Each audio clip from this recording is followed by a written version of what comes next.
Welcome everyone into another episode of Zoom Action KSR's basketball film breakdown show. As always, I'm Zack Geoghegan, joined by my co-host in North Augusta, That's Brandon right. Ramsey, who was already down there in Peach Jam. The minute Adidas 3SSB ended, he hopped in the car and drove 2.5 hours straight to Augusta. He's basically Mark Pope over here, the way he's been watching basketball the last couple weeks.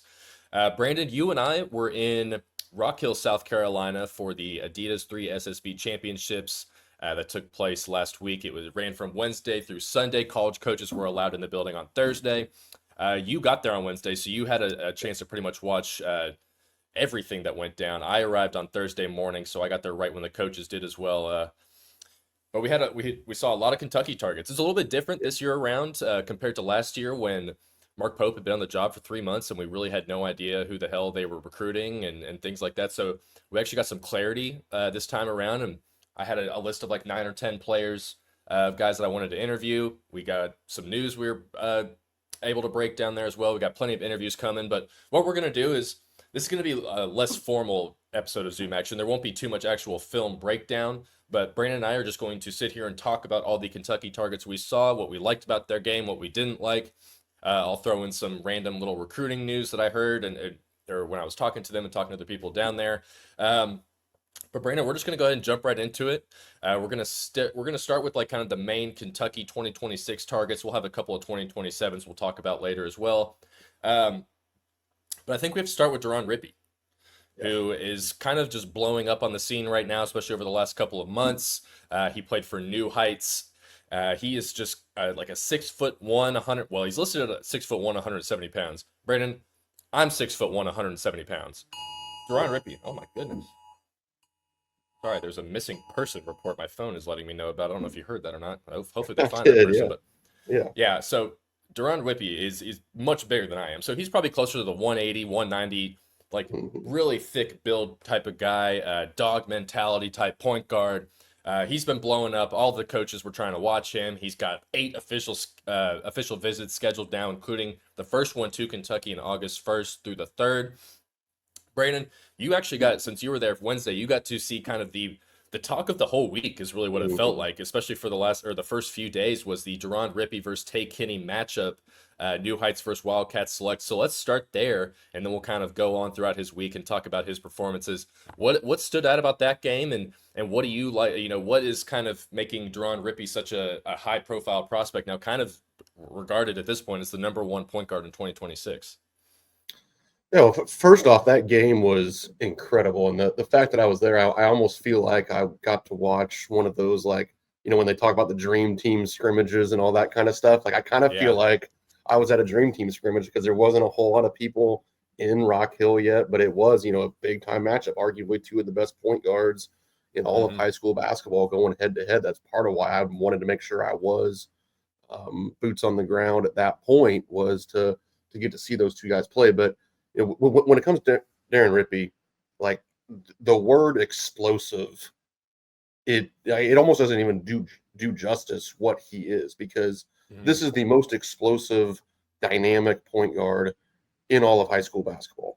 I think he's also probably just one of the best pure point guards in high school basketball, but certainly Absolutely. in terms of that explosive athleticism, like, he just has another gear to it. Like, he looks like an NBA guard, the way he Hmm. explodes end to end with the ball in his hands, the way he explodes to finish. I mean, this dude, again, he's a 6'1" guard, and he had probably one of the best dunks of the entire week in Rock Hill.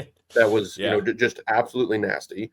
Then he had one That of the was on best block Thursday, right? I shots. think Yeah. the Yeah, dunk like was the, on the, the Thursday, I little, think. like, double clutch, Yeah, where he two-handed double. dunk. Yeah, that was nasty. And We and saw that one in person. We were like, "Whoa!" right. That was Yeah. everyone a whoa, a hey type moment, you know?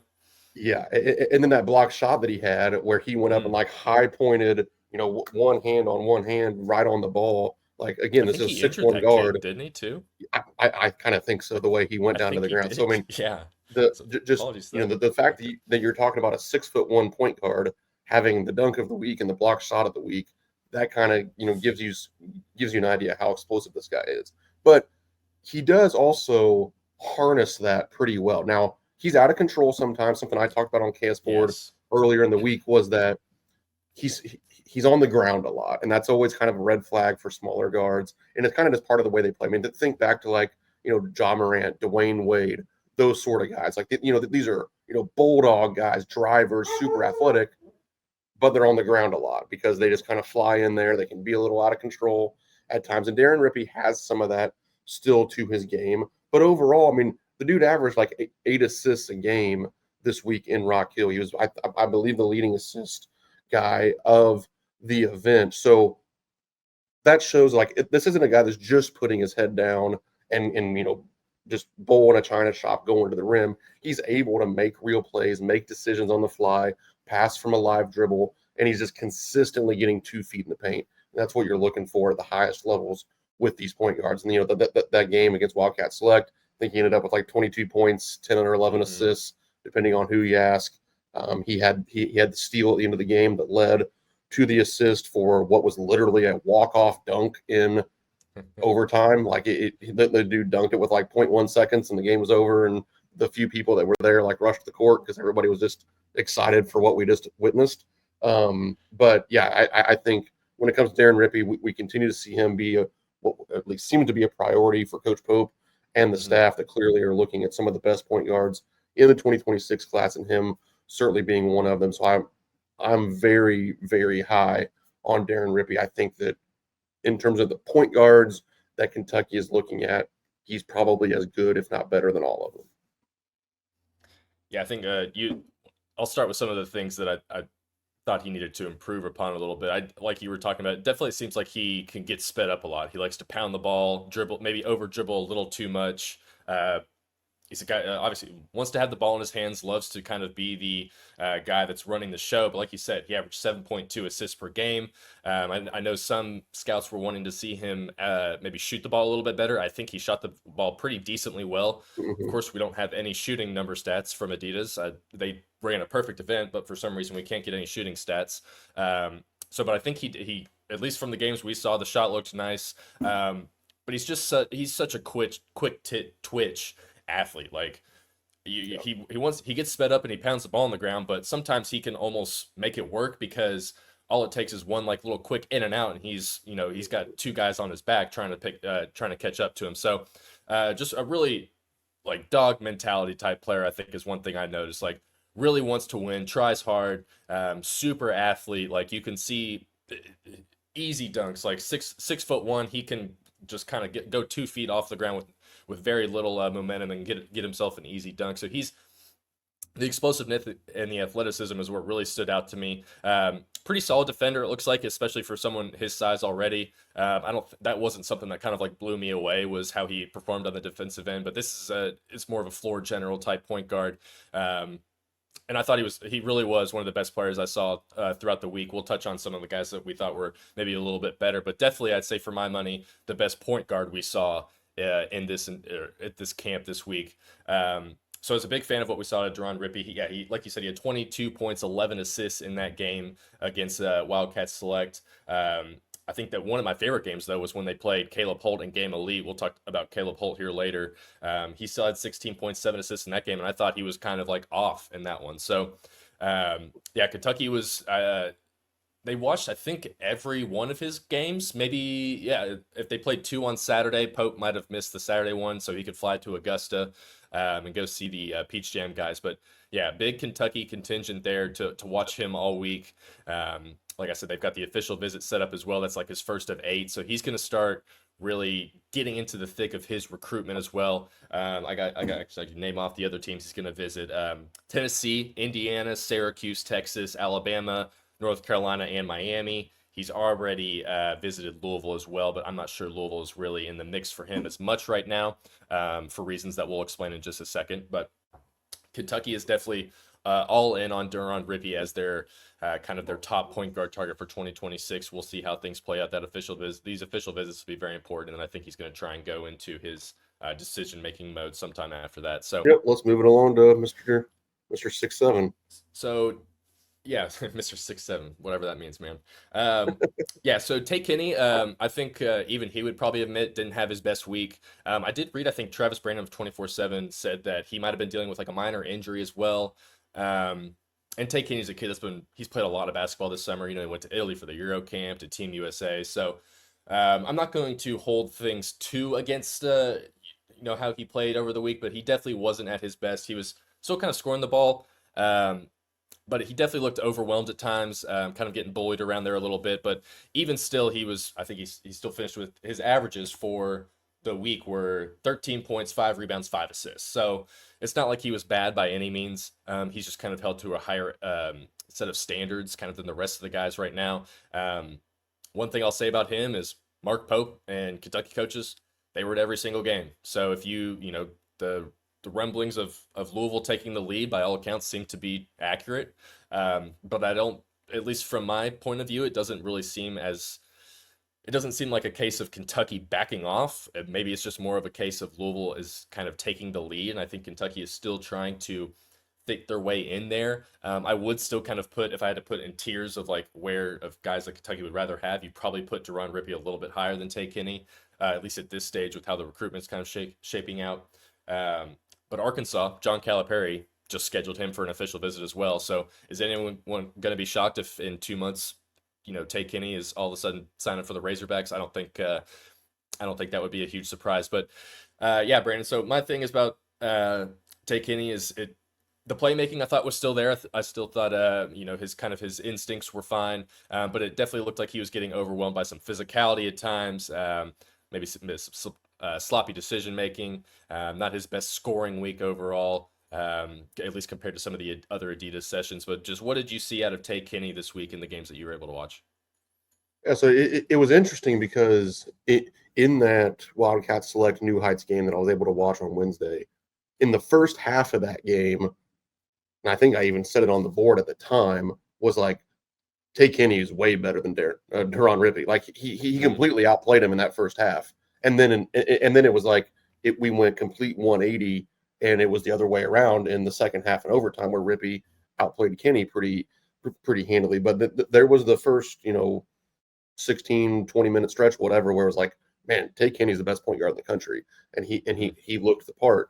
I thought at the time he was kind of the more under control one. He was coming off a ball screen with his head up. He was making great decisions under control, and then you're right. I think that as defenses kind of really focused themselves at stopping him, it became harder because let's face it, he's not physically the biggest guy in the world. He is certainly very, very explosive in his own right, but he's not Rippey explosive. Nobody is really. Yeah. He isn't going to really stretch the floor as a 3-point shooting threat. So you can go under some stuff and kind of make him bring it to you. And I thought that he kind of got bottled up a little bit in those ball screen situations as the week went on. People kind of developed their plan for how to stop him. And I think that he, whether it be the injury or whatever, I think he probably had less of a counter for some of that, whereas Rippey was just kind of able to beat people, kind of whatever they threw at him. Rippey seemed to still be able to find the advantage. I think at times Kinney no longer found the advantage. Now, as you said, when you talk about these guys and you evaluate these guys, like you're doing all of this on a curve. Like, let's not get it wrong. Yeah. Tay Kinney was awesome. He averaged 15, 5, and 5 at one of the highest levels of basketball. We're talking about the minutia that that makes one player the 5th best player in the country and another player the 10th best player in the country. So don't get it twisted. We're not saying that Tay Kinney stunk.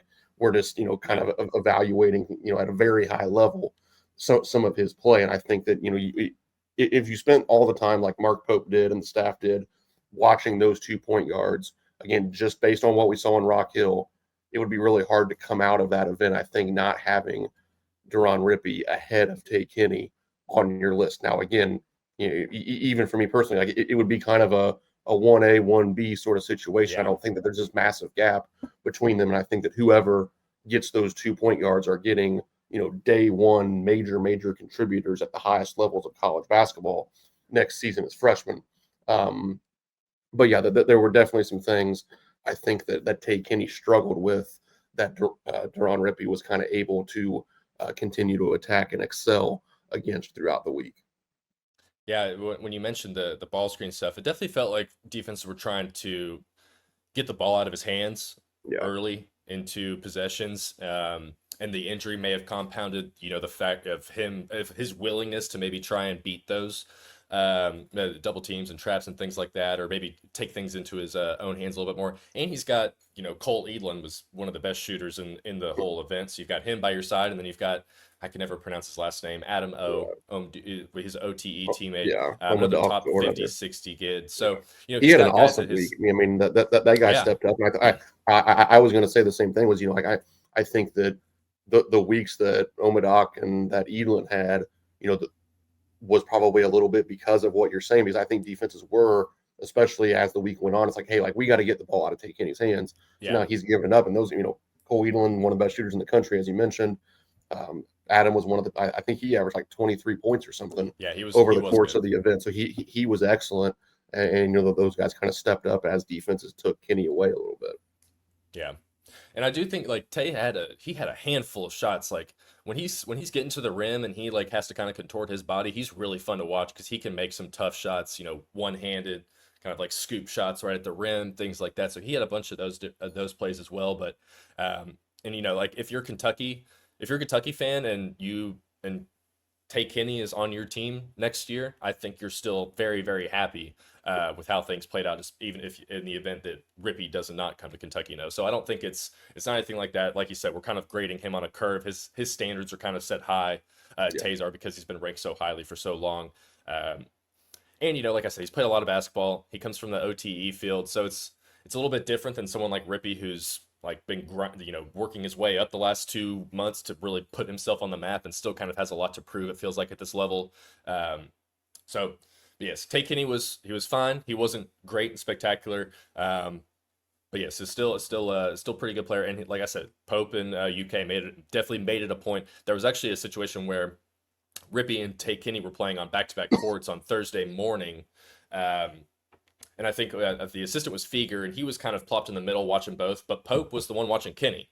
So I just, mhm, it's odd how, the narrative is that Louisville's kind of taken the lead and maybe Arkansas sneaking. I think Kansas wants to try and get him on a visit as well. That'll be a sneaky one. I believe they're an Adidas school too. So um, we'll see how that all shakes out, but I don't think Kentucky's out of that race by any means.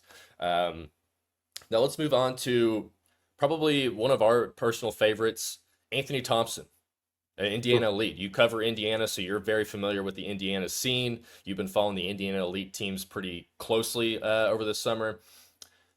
Anthony Thompson's awesome. I think he he is had awesome. actually when I was looking at the stats, I thought he had only had three 30-point games. Four. He had four. He had four 30-point games. Let me see if I can't find his stats real quick while I'm pulling him up. But he was really just, I mean, he's so much fun to watch. He's listed at 6'8", but I think he's a little bit taller than that. He was a couple inches taller than when they were playing Team Loaded. Latrell Almond, who Mhm. was another guy we'll kind of talk about towards the end here. He was a couple inches taller than Latrell Almond, who's listed at 6'8" as well. So I think Anthony Thompson's probably closer to 6'9", something like that. Really, really long. Like when he's standing up, his fingertips are like almost touching his knees. That's how long of a wingspan he is. It's probably it's pushing 7'5", 7'4" type wingspan. So, Yeah. but he was great. He had 35, 30, 33, and 35 point games in his 6 games. And the ones where he didn't score, he still had 16 and 12. So um, he was just very, very productive, very consistent. He's a hard player to deal with, kind of on both ends of the floor. This was my first time getting to watch him in person, so it almost feels odd, like you're almost kind of in awe watching him because especially when Mhm. there was one game we were watching baseline. I think that was the semifinals.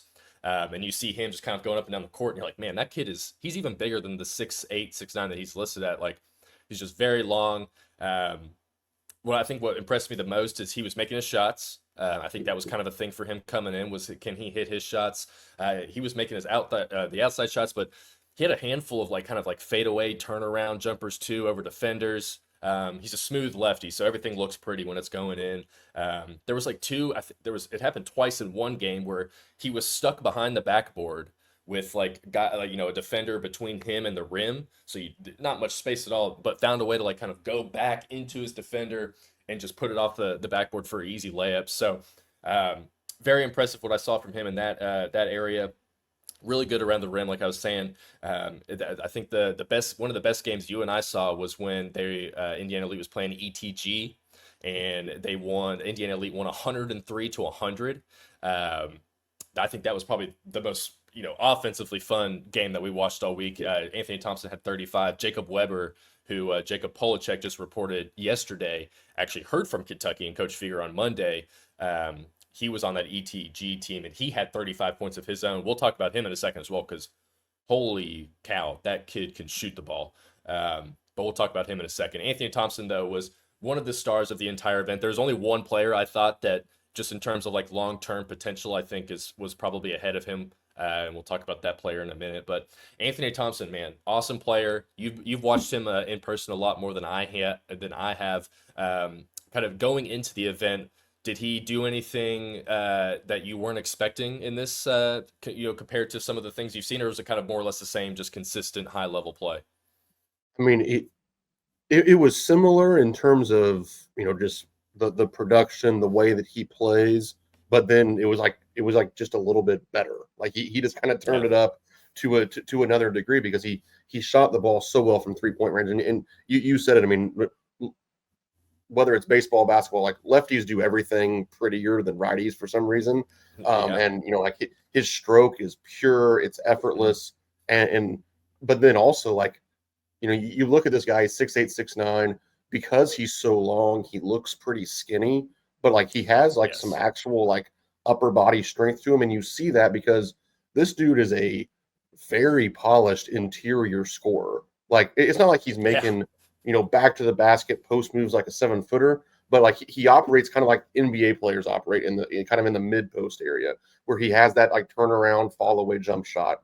He can get to the midline and rise up and score it with his left hand over his right shoulder. As Zach mentioned too, like he would get himself into some precarious situations kind of along the baseline, and he has the upper body strength and the length to be able to just kind of bully himself up and get the ball off the backboard into the basket. And just that versatility to his game. And I said it going into the week, and I certainly believe it coming out of Rock Hill. I mean, everything about this guy, Anthony Thompson, that is, like he looks like a pro. He moves mhm, around he moves around the floor like an NBA player. His skill set is that of an NBA player. I'm not saying that he's the best player in the country right now, but I think if you handed out an MVP of the three SSB championships, like okay, maybe it's hard to not to give it to Caleb Holt or somebody just because they won the title. But like Indiana Elite finished third, they were missing two of their starters going into the event. They yeah. lost one of their That's the other guards. thing. Yeah, they lost one of their guards on Friday. Luke Ertl didn't play in the third place game. They still win the third place game by like 30 points. And then it's like Anthony Thompson, this dude was the best player in the gym over the Yeah, course of the weekend, in my opinion. And hmm I could not be more excited right now as a Kentucky fan. Like I think if you just said, "Hey, Brandon, one wish, who's the player in 2026 that you would like to see at Kentucky?" Man, it would be hard pressed for me to not take Anthony Thompson right now. I'm here in North Augusta now. I mean, guys like Tyron Stokes and all that, yeah, they might have some ability that Anthony Thompson doesn't have, but man, I love his game. Seems to have a really good head on his shoulders. I like that yes, part of it too. Coming out of the Indiana Elite program, no free ads, but you get really you're well coached in that in that program. It's a place that holds people accountable, even these high level players. And I think that he's the total package. hmm And he's one of those kind of unique players too, where like okay, every class has the explosive point guards. Every class has a 7-foot monster around the basket. Like when was the last time in Kentucky we saw the 6'8", 6'9", smooth perimeter scorer who is one of the best players in the country? Like that's not somebody that walks through the halls every day. I think that would be a really exciting piece to add to Coach Pope's offense. Yeah, we didn't really talk about his defense as well. I mean, if you want to talk about a guy that can come out of nowhere from the weak side, just send shots, into the Yeah, third row. He did that a handful of times as yeah, well. It's just deflections really, and steals and yeah, yeah, really hard to get around him. Just super long, kind of just like a really talented all around player. So yes, was very, very impressed with what we saw out of him. Kentucky's definitely in the mix. He has a top 15 that's going to get cut down soon to probably a top 5, 6, 7, something like that. I fully expect Kentucky to be in that mix. I fully expect Kentucky to get an official visit at some point. Um, probably he'll do his visits here in September, October, and then get close to making a decision. So his recruitment will start winding, or is probably about to peak here in the next couple months. But yes, Kentucky is definitely in the mix for him, as are a handful of other schools that we'll learn about soon enough whenever that his list he decides to drop that. But yeah, really, really, really good week out of Anthony Thompson, like I was saying, and just a fun player to watch. It's really cool watching a 6'9" guy just dribble the ball up and down the floor very comfortably, and he can do that. So, all right, let's go to Caleb Holt next. 5-star guard for Game Elite. Game Elite actually won the championship, as we watched on Sunday morning. They took on D1 Minnesota. Kind of like D1, they have like a very high level commit in Christian Wiggins, who is on my list of guys that I like to watch in this week, going to Iowa State. But he's like outside the top 100. He was awesome. But the D1 team was just kind of all well rounded and put together. So they made a run all the way to the championship, but it was not enough to stop Caleb Holt and Game Elite. What'd you like out of Caleb this weekend? And kind of what are your thoughts on him going forward? Caleb Holt's the best perimeter defender in the class, hands down. Dude's a stud defensively.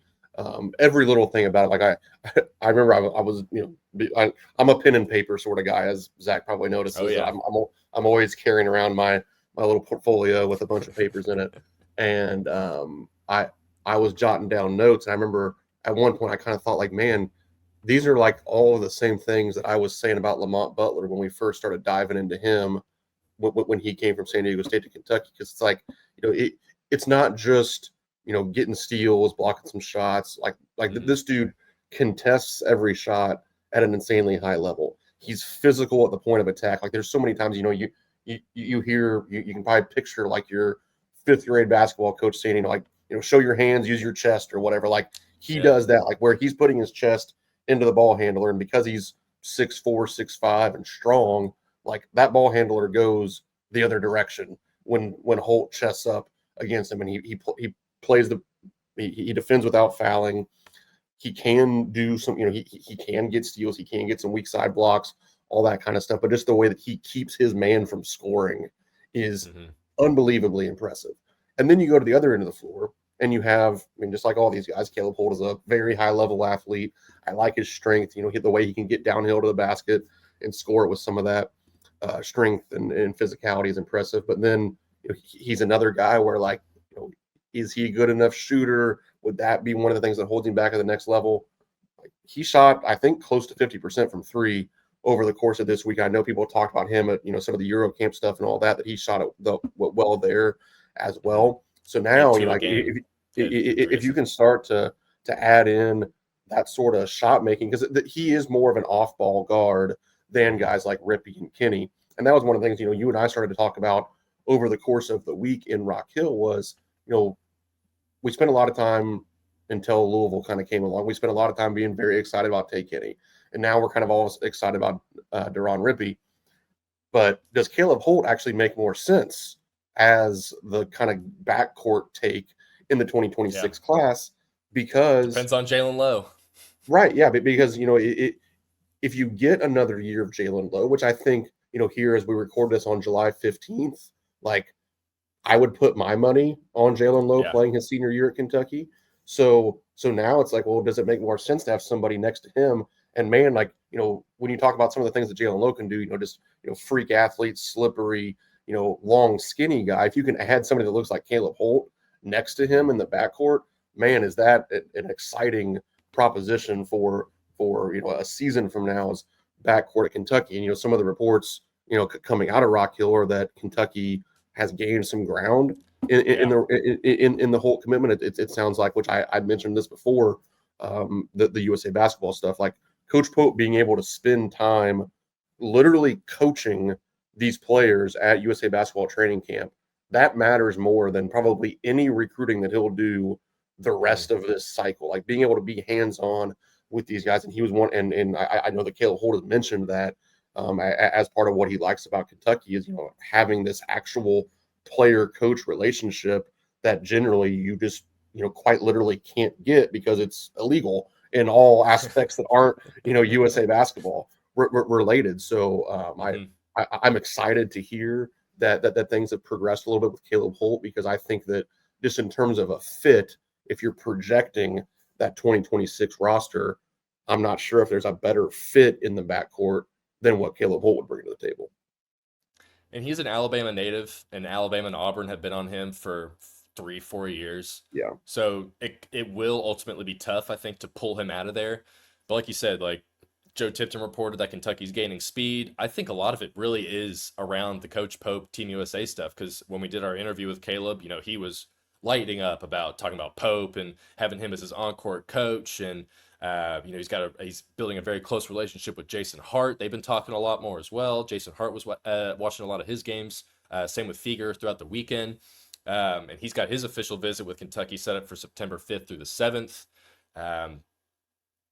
But what I liked about Caleb Holt the most was the mid range, like the ability to score inside the 3-point line. I thought was really impressive. He could score the mid range. He talked about in his interview as well. He said he likes the mid range. I'm kind of coming back around on the mid range being it's not a good shot still, but there are situations and circumstances where having the mid. I mean, we just saw Shai Gilgeous-Alexander win MVP because he mastered the 15-foot jumper. So there are areas where it can help you, and he was really good at scoring around the rim, like getting tough shots. Like it didn't matter if he had a guy right in his face, 2 hands up, like he could kind of bump his way in and throw up a tough shot, and he'd find his way to make them all go in.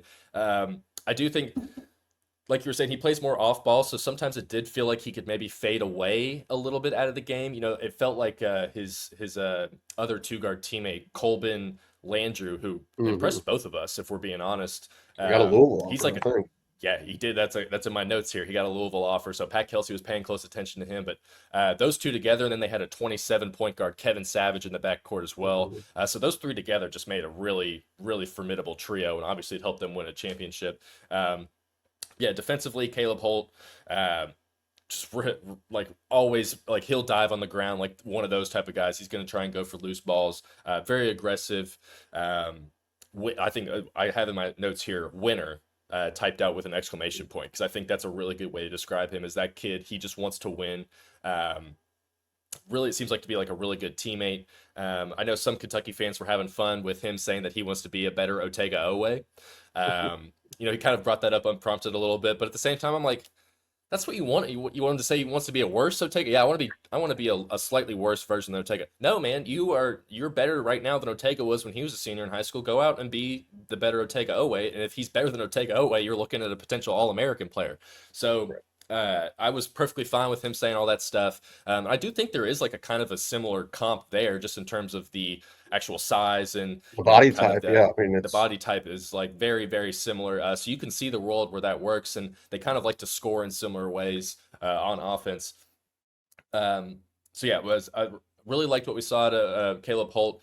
Wish he would have been more consistently aggressive, but I think, like we said, part of that is just having Kevin Savage and Colbin Landrew to help him out dribbling the ball and really take some pressure off of him. I think he rolled his ankle at one point, maybe in the semifinal game as well, or maybe in the quarterfinal game, something like that. But his best performance actually came against Deron Rippey. He had 24 points and 11 rebounds in a 6-point win against New Heights. That was a great game. You and I were sat for that one, or I was. I don't know if you were there for that one too, but that was a primetime viewing for me. You might have been watching the Indiana 15Us, 10 miles down the road in the high school.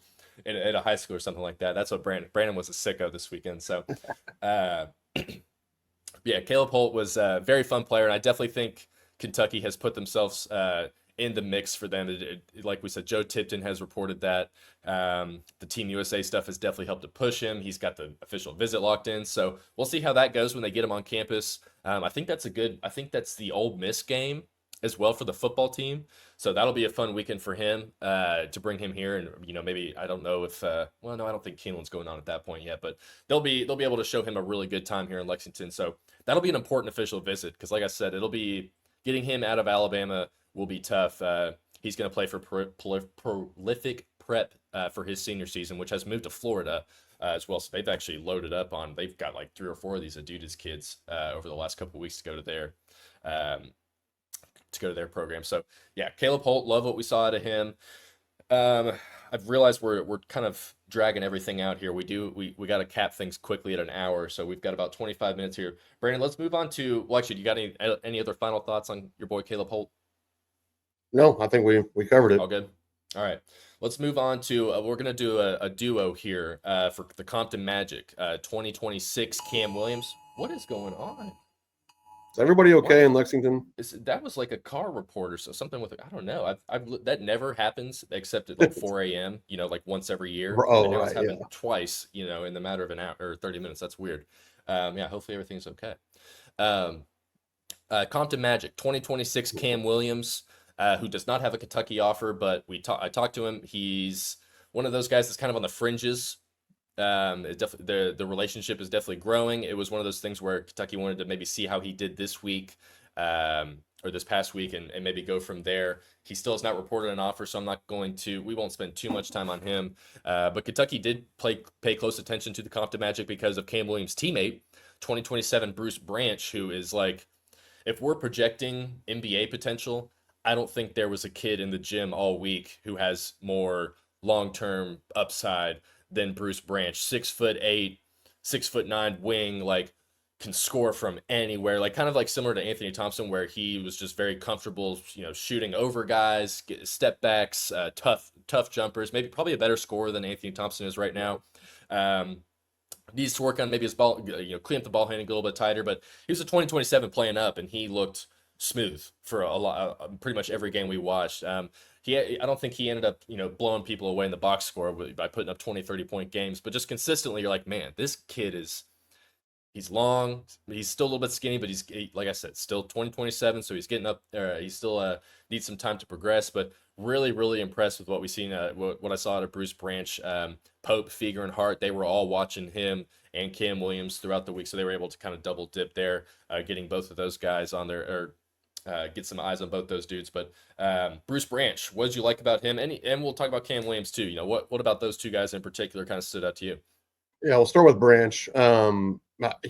You said it, like the fact that that dude is a 2027, and then you watch him playing up a year against a lot of the best players in the country. I mean, his size, his build, his game is similar to that of Anthony Thompson's, but quite frankly, Bruce Branch is a probably semi-significantly better athlete. Like he's Yes. much more explosive than Mm-hmm. Anthony Thompson is. Just the way he moves around, everything about Thompson is kind of like fluid and pretty. Branch is like kind of explosive and dynamic. Mm-hmm. Well, just kind of the different words you would use to describe those two guys. And yeah, I mean he needs to get stronger. He needs to tighten up the handle a little bit. But like some of the jump shots that he was hitting, it's like like you again you could Yeah. see this guy putting up 15 points in an NBA game tomorrow. And I had the opportunity as soon as I got to North Augusta. Yesterday I watched Ryan Hampton, who's considered one of the top Mm-hmm. 2027 prospects, and he ended up playing very, very well. And their body types are actually kind of similar. But having watched one game of Ryan Hampton yesterday, and then a couple of games of Bruce Branch, personally, for my money, man, it'd be hard not to take Bruce Branch at the top of that 2027 class. And we'll have a chance to see some of the other guys here at Peach Jam this week. But yeah, just again, a guy similar to Anthony Thompson, where you look at him as like NBA player. That dude's a pro, and everything about his game. And with Cam Williams, it was interesting. He's a guy that, just because Kentucky had never really been involved until very recently, he wasn't a guy that I really had any opinions on going into Rock Hill. I don't think I'd ever spent much time thinking about Cam Williams. I'd never really looked at his game much. I liked him. Like for a guy at his size, 6'10", 6'11", he's so long, moves around very, very well. I know that seems to be a common theme with all these guys, but guess what? They're the best basketball players in the country. They're probably going to be pretty athletic, pretty fluid on the floor. But he's certainly one of those guys. I thought he was impactful defensively around the basket. Yeah.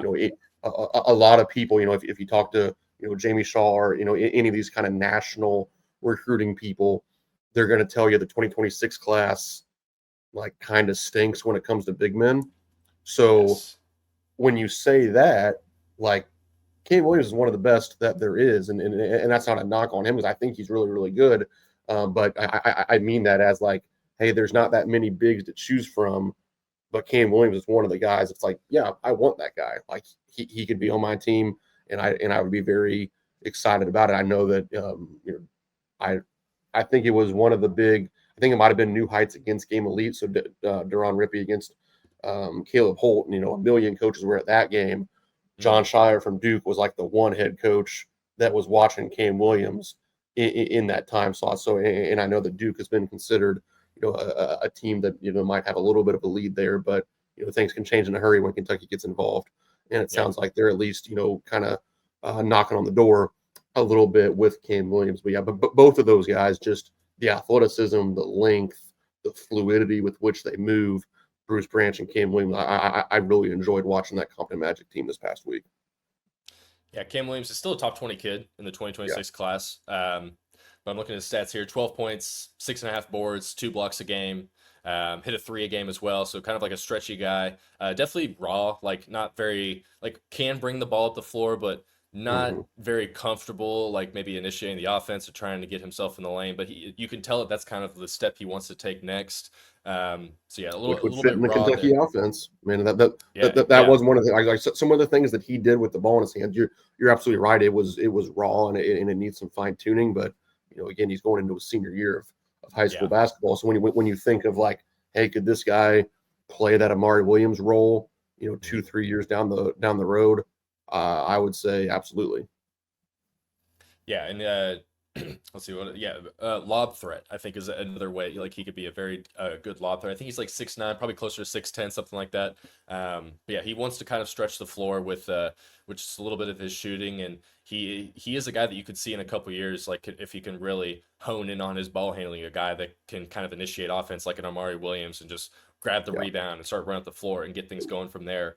I'll be honest, I wasn't like super duper impressed with Cam Williams. Maybe part of it was I was just kind of more enamored with Bruce Branch, so I was paying attention to him, and I just really liked what we saw to Bruce Branch. I think he's ranked 7 or something like that in 2027 right now, but he's going to continuously be a top 5 guy until the next, whenever he's finishes up his high school career. So yeah, those 2 guys were fun to watch. They didn't win a bunch of games.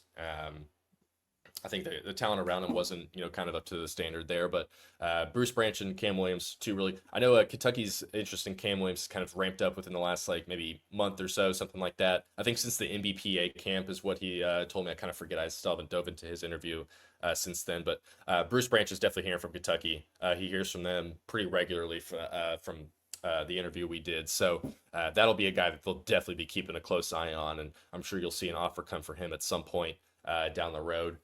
All right, let's move on here. Let's start trying to just rip these guys off a little bit. Another 2026 guy that Kentucky paid a little bit of attention to, who has some interest, is Billy White III.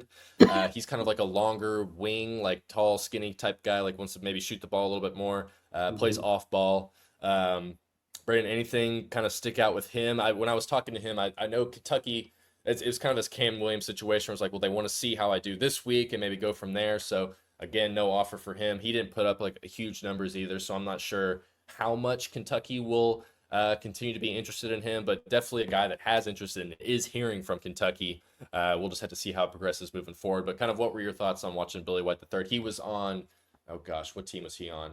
ASAC.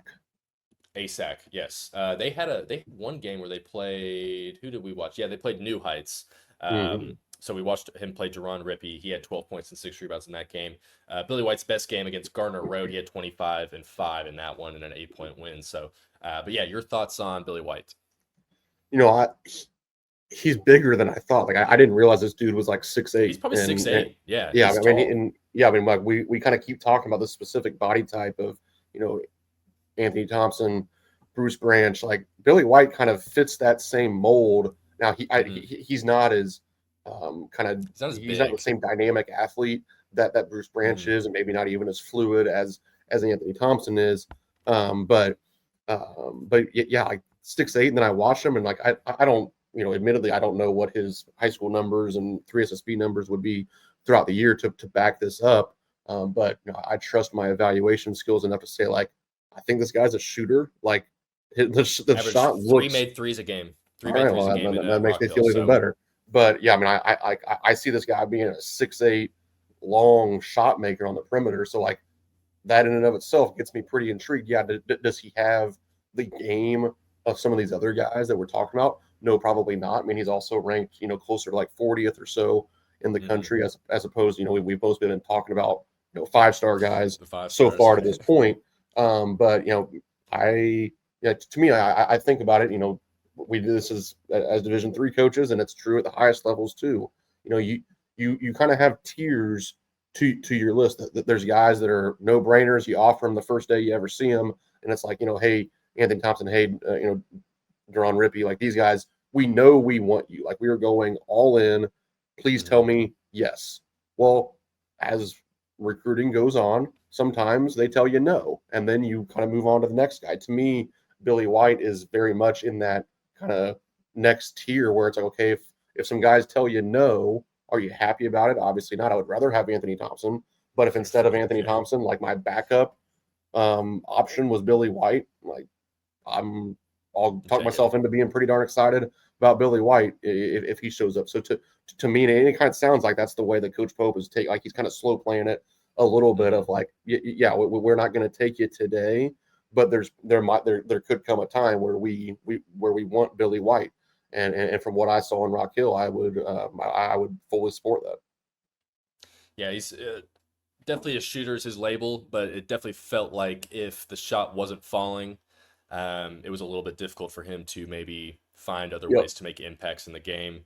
But like you said, he's still like a 6'8" shooter. Those are always fun players to come around. We're about to talk about one here later.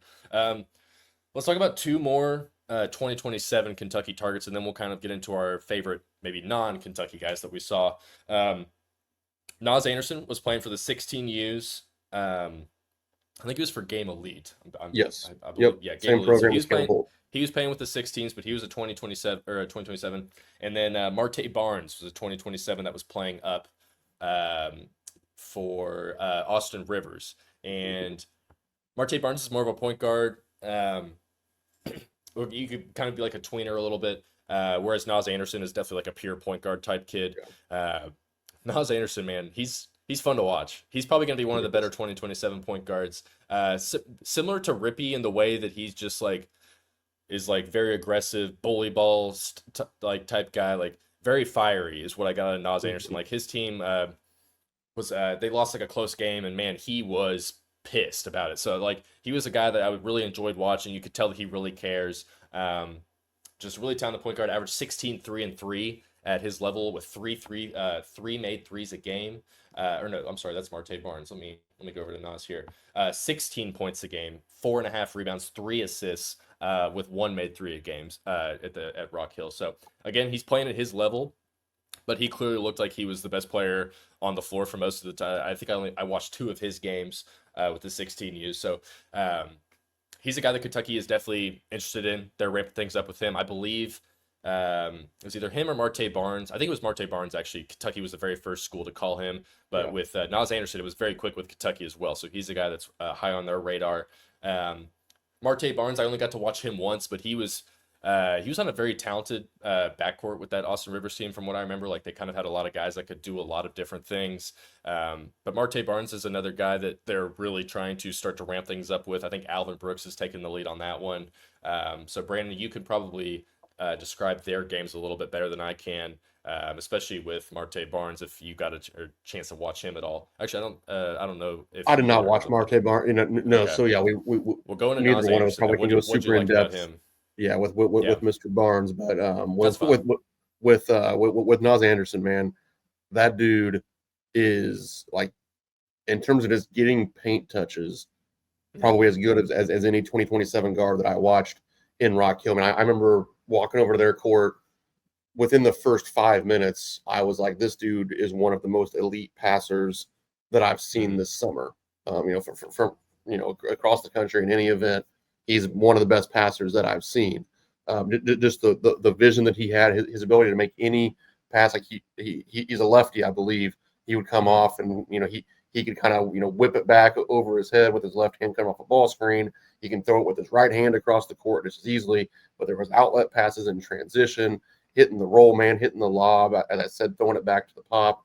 Like he has all of that in his bag. I think that kind of similar to some of these other guards that we talked about in 26 with Anderson in 27. Like I think him improving as a shooter a little bit would just help his playmaking even that much more. I think he'll need to prove to people that he can consistently make some outside jump shots. But man, his playmaking ability outside of Rippey and probably Tay Kinney as well, in terms of guys that I watched in Rock Hill and certainly in the 27 class, Nas Anderson was as impressive as just a pure playmaker as anybody that I saw. Yeah, and he's one of a handful of those 2027 point guards that Kentucky's going to be keeping a close eye on as things go along. Well, Brandon, we got about 8 minutes or so left. Let's I've got a handful of names of guys that I just enjoyed watching. I think we hit on everyone. Did we forget anyone I that I don't wanted think to so. I talk? think we got all the Kentucky Yeah, the main targets. Kentucky guys at least. So, Yeah. yeah, so a handful of guys that we've already talked about a few of them, like Colbin Landrew got the U of L offer. He's like a 6'5", like really big, thick type Mhm. two guard. You could even see him maybe playing down a little bit and being like a small ball 3 or 4 even. I really liked what I saw to him. Luke Ertl, Anthony Thompson's teammate at Indiana Elite, going to Purdue. I've said it a couple times. Like I will not be shocked if 4 years from now Purdue turns that kid into an All-American. He was kind of similar to Deron Rippey in the fact that they really like to pound the ball and play like quick twitch things like that. But they can get sped up a little bit too much. I think that was Luke's problem a little bit whenever he did go through some struggles. But just a really talented floor general type guy. And well, let's just talk about those two for a second. Anything standing out about Colbin Landrew and Luke Ertl that you want to rattle off?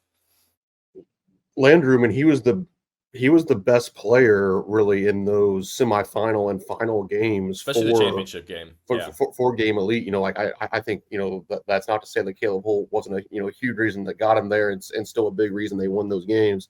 But against Indiana Elite in the semifinals and then D1 Minnesota in the championship game, it was Landrew who was like kind of the man in those Yeah. games.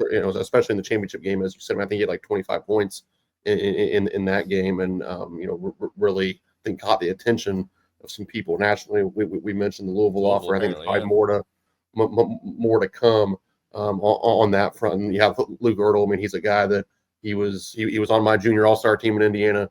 A big part of why we beat Kentucky. Shout out the Hoosier State. But the juniors also beat the seniors this year in the all-star game, and Luke Ertl was the reason for that. He plays incredibly hard. He's tough, really smooth left-handed guy. I mean, like for college basketball fans, Purdue's getting another Braden Smith. Like Yeah. that's It's that's annoying. it's happening. So you might as well just kind of get ready for it. As Zach said, 3-4 years down the road, you're going to be hearing about. And I think that probably quite honestly, and this isn't a shot at anybody. I do rankings just like Jamie and all these people, and it's kind of just part of it. But like if this guy was uncommitted, he would probably be a top 50 player in the country. And Yeah, just I think quite he's in the frankly, 60s right sometimes it's now. yeah, it's just a little easier to not move guys up if they're committed, because it's like who the heck cares? You're not going to get emails from the Ertl family about like Yeah. why is he not ranked 43rd. Right. Whereas some of these other people, you just move them up. Again, it's kind of part of the game. But Luke Ertl is a stud. He's one of the best guards in the 2026 class, bar none. So Jacob Weber is actually, I probably should have brought him up Yeah. first, because he didn't have any Kentucky interest going in, and I mean the kid just shot the hell out of the ball all Ooh, weekend, and I only watched him play once, and like I said, Cody Feger contacted him yesterday, so there is kind of some stuff brewing there. He's a 2026. He's like a 6'6", 6'7", just absolute sniper, man. I mean, we watched him play Indiana Elite. Um, that was the one where Indiana Elite won 103-100. Anthony Thompson hit some clutch free throws to win the game. But I mean, that was the most fun game we watched, or at least I watched. The Rippey Kinney matchup absolutely. might have been more fun, but this one, I mean, just from a pure ball scoring perspective, was awesome. Thompson and Weber both had 35, but it's the way that Weber gets his shots, like catch the ball, 2 dribbles, pull up. It doesn't matter if the guy that's like there was one time he shot a three over to Anthony Thompson, who, like we were talking about, 7 foot whatever wingspan, went right in the ball. Like he was doing this every other time down the floor. He like the confidence that he had in his shot was truly like impressive. That it didn't matter if he missed 2 in a row. He was going to shoot that third one the exact same way, and it was probably going to go in. So I was really impressed with what we saw to him just from a pure shooting perspective.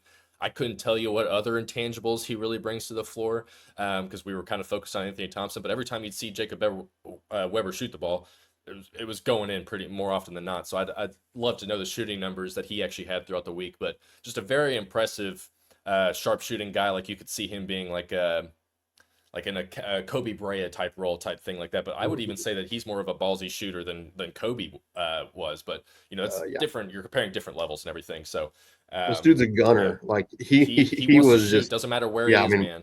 right? Yeah, like he was pulling up deep beyond the arc. He's coming off screens. Like honestly, he has a little bit of a swagger to him. Like Oh yeah, I haven't seen him enough to say this for sure, but like, and I don't want to take away some of the bad parts of this, but like, kind of reminded me of Marshall Henderson a little bit. Like the way yeah. like he is just going to get the shots up.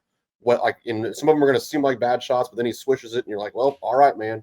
And then he's going to like kind of tell you about it a little bit as he's going down the floor. And yeah, he was really fun to watch, and I'm not surprised with the way No. that Coach Pope and the Kentucky staff obviously value shot makers. I mean, man, was there a more impressive shot maker No. in Rock Hill than him? I'm not sure, especially when you mix in the fact that he has some positional size out on the Mhm. perimeter. Yeah, I was really impressed with Weber. Yeah, it'll be very interesting to see where Kentucky goes with that if that actually ramps up a little bit.